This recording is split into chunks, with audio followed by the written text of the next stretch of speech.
তো এই যে এটা আওয়ামী লীগের ক্ষেত্রে হলো না, হওয়ার পরে আসলে কি বিএনপির লোকজনের কোনো ধরনের মিনিমাম কোনো মানে শিক্ষা নিয়েছে কিনা? তারা কষ্ট পান, কিছু করার নাই, কিন্তু সত্য কথাটা বলি, চাঁদাবাজি হচ্ছে, ব্যাপক আকারে হচ্ছে চাঁদাবাজি, এবং প্রায় শতভাগ ঘটনার সাথে এই বিএনপির লোকজন দায়ী।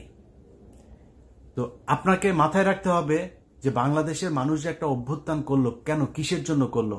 আওয়ামী লীগের লোকজন যে এইভাবে চাঁদাবাজি করেছে, মানুষের উপরে টর্চার করেছে, নির্যাতন করেছে, এই জন্য আজকে আপনি ওই সেম কাজ করছেন। তো জনগণ কেন আপনার সাথে থাকবে?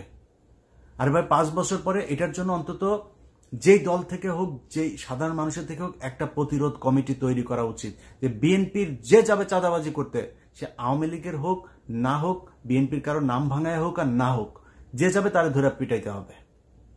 এই কমিটি যদি গঠন না হয় তাহলে সামনে ভয়ঙ্কর অবস্থা বিরাজ করছে। আপনি আজকে মানুষ যখন কিনা বিএনপির দিক থেকে মুখ ফিরায় নেবে, তখন কি হবে? আলটিমেটলি বড় দল আরেকটা আওয়ামী লীগ আছে, তাদের দিকে আবার ওকে ঠিক আছে, ওরাই আসুক, দেখা যাক কি হয়। মানুষ তো আস্তে আস্তে ভুলে যাবে। তো দেখা যাক কি হয়, সময় কি হবে, আওয়ামী লীগ আবার আসবে। আসার পরে আওয়ামী লীগ যদি এবার আসে, তাহলে আপনি বুঝতে পারছেন যে দেশে অবস্থাটা কি হবে। ওদের যত ক্ষোভ, এই 5 তারিখের আগেও শেখ হাসিনার বক্তব্যগুলোর কথা মনে আছে আপনার? সব ক্ষোভ হচ্ছে জামাত এবং শিবির। সো এই সেফট গার্ডটা জামাত শিবিরকে হইতে হবে, সেই দায়িত্বটা আপনাদেরকে পালন করতে হবে। প্রয়োজনে প্রতিটা এলাকায় আলাদা আলাদা গ্রুপ তৈরি করেন, কমিটি তৈরি করেন, এলাকায় যত ধরনের চাঁদাবাজি আছে, এই চাঁদাবাজি এখানে যারা যারা আসবে তাদেরকে ধরে জনগণ নিয়ে তারপরে পেটাইতে হবে, সে যেই দলই করুক।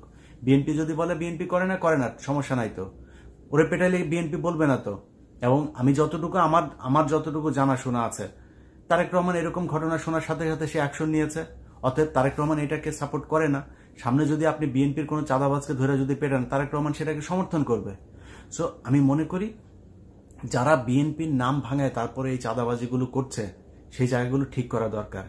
হাজার হাজার কোটি কোটি টাকা যারা এই করেছে, ইনকাম করেছে, মিনিমাম, একদম মিনিমাম লেভেলের যদি নাকি একটা মানে শিক্ষাও যদি এটার থেকে নিত, তাহলে অন্তত চিন্তা করতো যে এত টাকা পয়সা কামায় কি করবো। আরে ভাই, দামি দামি গাড়ি ফেলায় চলে গিয়েছে, টাকার বস্তা এগুলো ঘরের মধ্যে ফেলে চলে গিয়েছে, রাখতে পারেন। এত টাকা করবেনটা কি, মানে লাভ কি? আমার এটা বুঝান। ধরেন আমার যদি নাকি এখন নিউ ইয়র্কে 3টা বাড়ি থাকে, খুব স্বাভাবিকভাবে কোশ্চেন উঠবে যে ওর এত বাড়ি কোত্থেকে আসলো। আমার বাড়ি নাই, আমি ভাড়া থাকি, আমি একদম পুরো, আমি যে আমাকে যেভাবে কোশ্চেন করবে আমি সেভাবে তার সাথে আমার ব্যাপারে হিসাব দেব। তো আমার যদি নাকি সর্বোচ্চ হইতে পারে, তাহলে একটা বাড়ি হইতে পারে। সর্বোচ্চ যদি হইতে পারে, ব্যাংকে হয়তো 10 লাখ টাকা থাকতে পারে, মানে বাংলাদেশি টাকা $10,000 থাকতে পারে হয়তো। তো এর বেশি যখন আমার অ্যাকাউন্টে যখন 100-200 কোটি টাকা থাকবে, তখনই তো এটা অস্বাভাবিক, ওইটাই তো আমার জন্য অসম্মানজনক। সবাই বুঝবে যে ও চোর। এই যে এখন যারা চোর হিসাবে যাদের নাম আসছে, এই চোরেদের লজ্জা লাগে না? অতএব এটা থেকে একটু শিক্ষা নেওয়া দরকার। মানুষের টাকার দরকার আছে ভাই, কিন্তু এইভাবে না তো। আওয়ামী লীগ যেভাবে করেছে, আপনি যদি সেই একই কাজটাই করেন, তাহলে আপনার কাছে মানুষ আপনাকে কেন ভালোবাসবে, আপনাকে কেন সারা জীবন মানুষ ক্ষমতায় রাখবে? একটু শিক্ষা নেওয়া দরকার এই দেশের মানুষকে। আর এই যে ঘটনাগুলো ঘটছে না, এই ঘটনার পেছনে আমি মনে করি সবকিছুর জন্য সেনাবাহিনী দায়ী। সেনাবাহিনীর গোয়েন্দা সংস্থা আমি জানি না কি করেন, এর মাঝখানে অনেকগুলো গোয়েন্দা ব্যর্থতার ঘটনা ঘটেছে, এবং সামনে আপনারা ভালো করলেও এই দেশের ভালো, খারাপ করলে এই দেশের ক্ষতি হবে। আপনাদের হাতে এই দেশটা। অতএব আপনি যিনি মেজর জেনারেল আছেন, যিনি কর্নেল আছেন, যিনি লেফটেন্যান্ট জেনারেল আছেন, ব্রিগেডিয়ার জেনারেল আছেন, আপনাদের কাছে অনুরোধ, এই দেশের মানুষ গেল 15 বছরে আপনাদেরকে দেখলে থুতু দিত।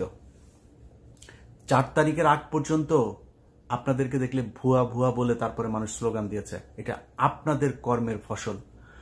সামনে এমন কোনো স্বপ্ন দেখেন না, এমন কোনো কাজ করেন না যেটার কারণে আবার ফের সেনাবাহিনীর গায়ে মানুষ থুতু দেয়। একটা সুযোগ পেয়েছেন, আপনাদেরকে কিন্তু মানুষ ক্ষমা করে দিয়েছে, এবং ওয়াকার এই পর্যন্ত যা যা করেছে তার জন্য মানুষ তার উপরে যে খুব ক্ষিপ্ত তা না। সে তাকে শেখ হাসিনা সেনাপ্রধান বানিয়েছে, এটা তাকে আওয়ামী লীগ মনে করার জন্য অনেক বড় কারণ। কিন্তু তারপরও যে ঘটনাগুলো ঘটেছে তার প্রতি মানুষ খুব বেশি ক্ষিপ্ত না। তো আপনাদের কাছে অনুরোধ, আপনি মানুষ হবেন নাকি আওয়ামী লীগ হবেন, সেটা আপনি নিজে সিদ্ধান্ত নেন। যা যা ঘটছে এগুলো শক্ত হাতে দমন করার জন্য আপনাদের কি কাজ করতে হবে?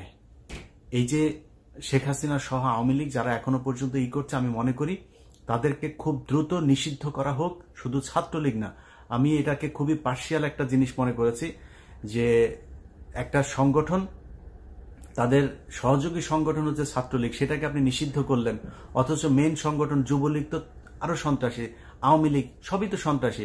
এই আওয়ামী লীগ এমন একটা দল যেটা যে কোনো এলাকার যাদের এই বিজম্মা পয়দা হয় না, এই বিজম্মাগুলো যা আওয়ামী লীগ করে, এই বিজম্মা ছাড়া কোনোদিন কেউ আওয়ামী লীগ করতে পারে না। সেই বিজম্মাগুলোকে নিয়ে আওয়ামী লীগ পয়দা হয়, তার ঘর থেকে আবার ছাত্রলীগ পয়দা হয়। এই যে ছাত্রলীগ যেখান থেকে পয়দা হইলো সেটাকে আপনি নিষিদ্ধ করলেন না, ছাত্রলীগকে নিষিদ্ধ করলেন, এটা আমার কাছে খুব হাস্যকর মনে হয়েছে। আওয়ামী লীগ, যুবলীগ, স্বেচ্ছাসেবক লীগ, কৃষক লীগ যা আছে ওদের সবগুলো সহযোগী সংগঠন সবকটাকে একদম দলগতভাবে তারপরে নিষিদ্ধ করতে হবে। তাদের ব্যাপারে ভাই আবারও বলছি, আপনারা ছাত্ররা তো আছেনই এবং জামাত শিবির এই জায়গায় সবচাইতে বড় ভূমিকা পালন করতে হবে, যেটা গেল রাতে করেছেন। সব জায়গাতে আপনাদেরকে চোখ কান খোলা রাখতে হবে, কারণ আওয়ামী লীগ কিন্তু এই দেশে আসলে হয়তো তারেক রহমান সহ কয়েকজনের উপরে তাদের ক্ষোভ থাকবে, কিন্তু বেশিরভাগ বিএনপি কিন্তু তাদেরকে এখন শেল্টার দিচ্ছে, তাদের টাকা পয়সা নিচ্ছে, তাদেরকে দলে ভেড়ায় তারপরে রাজনীতি করছে। সো জামাত শিবিরকে এই জায়গায় খুব বেশি সতর্ক থাকতে হবে এবং ছাত্রদেরকে সতর্ক থাকতে হবে। আর উপদেষ্টা পরিষদে ডক্টর মোহাম্মদ ইউনূস সহ তারপরে আসিফ নজরুল আপনাকে নিয়ে সমালোচনা করছে। যদি রয়ের এজেন্ট হয়ে না থাকেন তাহলে আশা করি এই যে ঘটনা ঘটলো আপনার সাথে বিদেশে, যে এটা আপনার সুইজারল্যান্ডের ঘটনাটা আপনার জন্য যথেষ্ট। এটা বোঝা যে আপনার শত্রুকে, আপনি এই দল এদেরকে যেভাবে শেখ মুজিবের ছবি আপনি ঘরের ভেতরে টানায় রেখে তারপরে আপনি শেখ হাসিনাটা নামিয়েছেন, এই যে একটা কাজ করেছেন না, এটার জন্য আপনার এই সুইজারল্যান্ডের ঘটনা আপনি পাওনা ছিলেন। আওয়ামী লীগ কি জিনিস এটা আপনি এখনো বুঝতে পারেন নাই। আওয়ামী লীগ মাটির নিচে পুঁতে ফেললো, সেইখান থেকে উঠা ওরা ঠিক আগের মধ্যে, কারণ বিজম্মা তো বাপ মায়ের তো জন্মের পয়দার ঠিক নাই, তো কে কোন দিক দিয়ে লাগায় তারপরে এদের জন্ম দিচ্ছে কোনো ঠিক নেই। যেই কারণে এরা যেখান থেকে আসে ওদের চরিত্র ওইটাই থাকবে।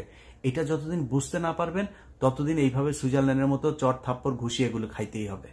সামনে যদি এদেরকে যদি কন্ট্রোল করতে না পারেন, পরিস্থিতি শুধু জামাত শিবির না, যারা এখন উপদেষ্টায় আছেন, যারা এই ছাত্র সংগঠনে আছেন, জামাত শিবির সবাইকেই করতে হবে, সেই সাথে বিএনপিরও পানা থাকবে। অতএব সবচেয়ে বড় দল বিএনপি এবং আমার বিশ্বাস বিএনপির সামনে ক্ষমতায় আসবে। আপনাদেরকে সবচাইতে বেশি দায়িত্বশীল ভূমিকা পালন করতে হবে, কারণ আপনি যখন কিনা আওয়ামী লীগকে সুযোগ দিবেন, নমনীয় থাকবেন, আওয়ামী লীগের দলকে নিষিদ্ধ করতে চাবেন না, ছাত্রলীগকে নিষিদ্ধ করার কারণে আপনি আবার প্রতিবাদ জানাবেন, এগুলো করে এদেরকে যখন সহনশীল করবেন না, আপনাকে বুঝতে হবে যে যারা গতকালকে মিটিং করতে চেয়েছে, আরে ভাই তারা কারা? তারা খুন করেছে, খুনের সাথে জড়িত। ধরেন আপনি তো তাকে ডেকে আনেন, তাকে ধরে বলেন নাই যে তুমি ওইটার সাথে ছিলা। এখন এই পরিস্থিতিতে যারা কিনা মাঠে এসছে, তাদের মাঠে আসার এটা কি প্রিপারেশনটা কি? প্রিপারেশন হচ্ছে যে আসবে তারে ধরে মেরে ফেলতে হবে। এই যে প্রিপারেশন তাদের, যাকে পাবে তাকে মেরে ফেলবে, এটা মানেটা কি? এটা মানে হচ্ছে তারা এই 5 তারিখের আগের যে হত্যাকাণ্ড, সেই হত্যাকাণ্ড তারা ঘটিয়েছে, আবার সেই একই ধরনের হত্যাকাণ্ড ঘটানোর জন্য তারা আসছে। অতএব তাদেরকে আমি বলবো যে যেখানে পাওয়া যাবে তারা যেটা করতে এসছে তাদেরকে ওইটাই করে ছাড়তে হবে, ওইটাই করতে হবে তাদেরকে। এদেরকে যদি ছেড়ে দেন, এদেরকে যদি খালি ওই কয়েকটা ভিডিও দেখলাম ন্যাংটা করে ছাড়ছেন, এটা ভাই শাস্তি না তাদের। ওরা যেই শাস্তি এতদিন দিত ওদেরকে ওই শাস্তি দিতে হবে, ওদের ভেতরে সে আতঙ্ক ঢুকাইতে হবে যে এখানে একবার ওদের সামনে পড়লে আর বাঁচা যায় না। এটা যতক্ষণ পর্যন্ত না করবেন ততক্ষণ পর্যন্ত ওরা এইভাবে বিভিন্ন দিক থেকে আপনাকে ভেঞ্চি কাটতে থাকবে। সো পরিস্থিতিটা আমি মনে করি যে খুব সাবধানতার সাথে এটাকে কেয়ার করা উচিত। এটা ফানি বিষয় না, আপনার জীবন মৃত্যু এবং এই দেশের সার্বভৌমত্বের সাথে জড়িত। প্রতিটা হিন্দু এই দেশে, বাংলাদেশে এই হিন্দু এবং ইসকন যারা আছে তারা আওয়ামী লীগকে ক্ষমতায় আনার জন্য চেষ্টা করছে, এবং এইবার যদি আনে হিন্দুরা তো আওয়ামী লীগ হয়ে যায়। দেখেন নাই, আমি বিশ্বাস করি আওয়ামী লীগ যত বড় জাউরাই হোক, তারপরে অন্তত যার মধ্যে মিনিমাম ইমান এখন পর্যন্ত আছে, এই ইমানের মানুষগুলো এরা যেইভাবে মানুষকে হত্যা করে এইভাবে হত্যা করতে পারে না। কিন্তু হিন্দুরা, ওরা তো ওদের কাছে মুসলমান হইল গিয়া খুবই নিকৃষ্ট একটা জীব, এদের পৃথিবীতে বাঁচার কোনো অধিকার নাই, এরকম মনে করে এইভাবে মানুষকে মারে। সো ওরা কি করবে, ওরা তো তখন আওয়ামী লীগ হয়, তখন তো আর হিন্দু থাকে না, তখন আওয়ামী লীগ হয়ে মারধর করে। সো এদের ব্যাপারে ভাই খুব সাবধান হইতে হবে, এবং যতটুকু মানে তাদের প্রাপ্য, সেই প্রাপ্য তাদেরকে মানে বুঝাই দিতে হবে। সবাই ভালো থাকেন। আর্মি, সেনাবাহিনী, জামাত ইসলাম, বিএনপি, ছাত্র, সাধারণ মানুষ সবাইকে দেশের একদম মানে অতন্দ্র প্রহরী হিসাবে কাজ করতে হবে। সবাই ভালো থাকেন। আল্লাহ হাফেজ।